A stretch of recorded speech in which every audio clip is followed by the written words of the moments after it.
Hello guys, good morning guys. Ito naman tayo ngayon. Umpisa naman tayo sa mga accessories. Linisin natin guys para pang-bitay natin yan. Bitay natin para pinturahan. Ayan. Side mirror. Tapos na tayo sa guys, sa design. Dito na naman tayo para pwede na naman natin ipanglagay na natin ito.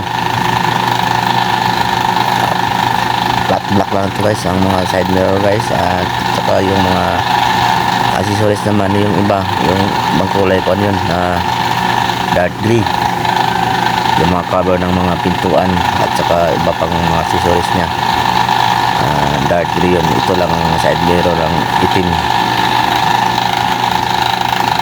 Yan, itim tapos dark gray, dalawang kulay lang guys.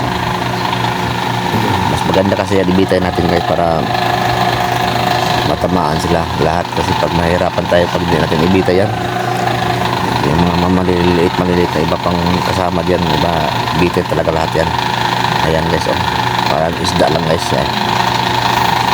Hanger natin yan.